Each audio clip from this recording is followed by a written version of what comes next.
Lily Quinn, The Guardian's Beijing bureau chief. The Hong Kong protests have been one of the most important stories I've covered this year. The outpouring from the public, the polarization of society and the difficult situation Beijing finds itself in have been unprecedented. The series of demonstrations began with the goal of withdrawing an extradition bill proposed by the Hong Kong government. If enacted, the bill would allow local authorities to detain and extradite people who are wanted in territories that Hong Kong does not have extradition agreements with, including mainland China and Taiwan. The goal of the protesters has since evolved beyond this original aim. It's a story that deserves all the focus and energy we can give. Yet now, we are 3 months in and I don't think anyone, even the protesters, expected this to go on so long. For me, one challenge has been making sure we stay alert and fresh, that we don't burn out. On big protest days, it's not uncommon for us to work more than 13 hours.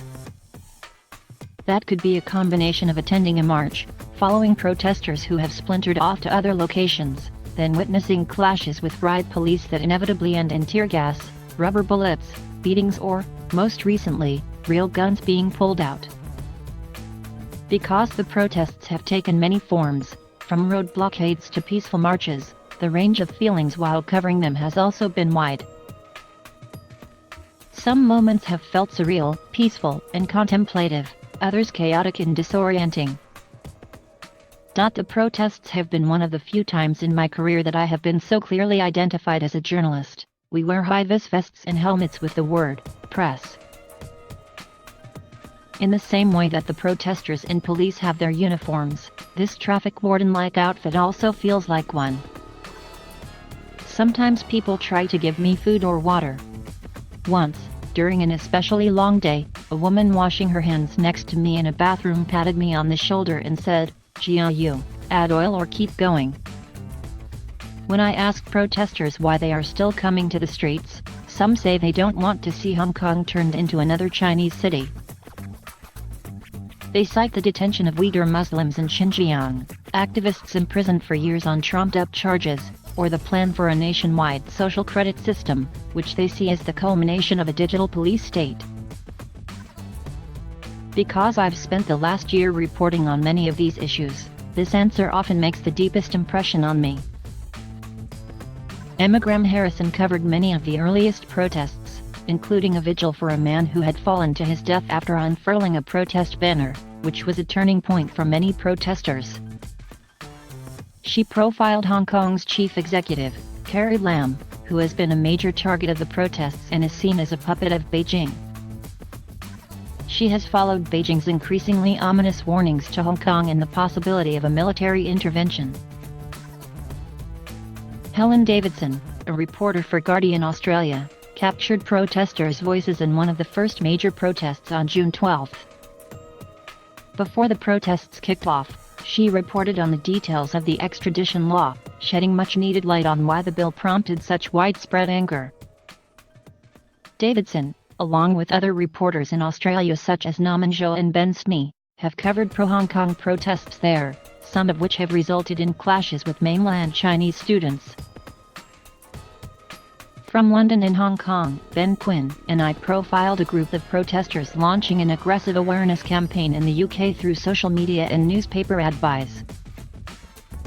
Tanya Branigan, The Guardian's foreign leader writer, who spent 7 years as China correspondent. As China correspondent of The Guardian for 7 years, I found reporting in Hong Kong was a breeze compared with working on the mainland. People were so ready to talk. When the umbrella movement erupted in 2014, protesters happily identified themselves in full. Some offered themselves on loan as interpreters. Others sought out reporters to have their say. What followed the movement, including the jailing of protest leaders and the disqualification of elected legislators, has made people much more cautious this time.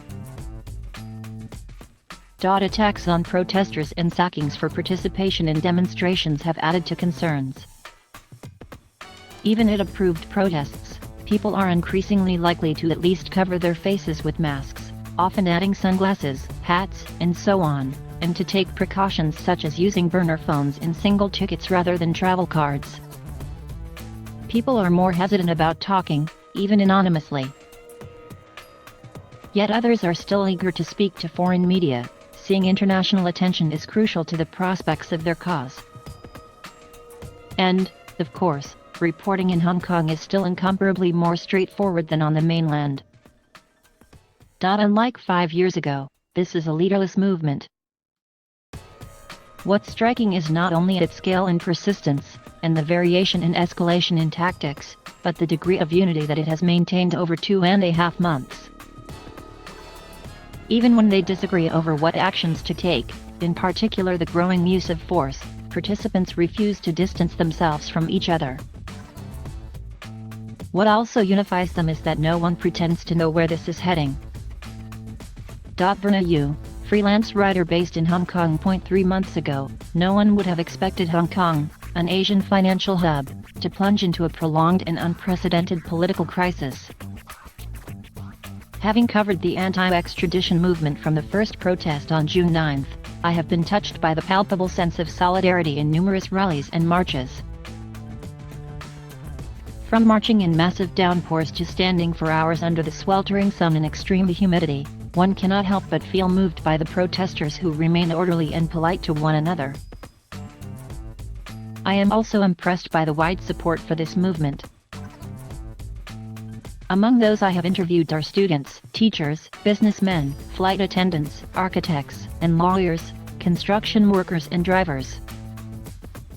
And they are from a broad age range, from young parents holding babies to grandmothers in their 80s who remember why they escaped communist China decades ago.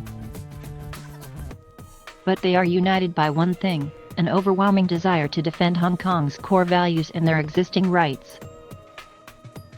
But at the same time, as the movement escalates and some protesters adopt increasingly violent tactics, and dozens get beaten and arrested every week, I am also gripped by a perpetual state of anxiety. What will happen to these young radicals who see themselves as death fighters struggling for Hong Kong's future? What will happen to this wonderful city where I grew up?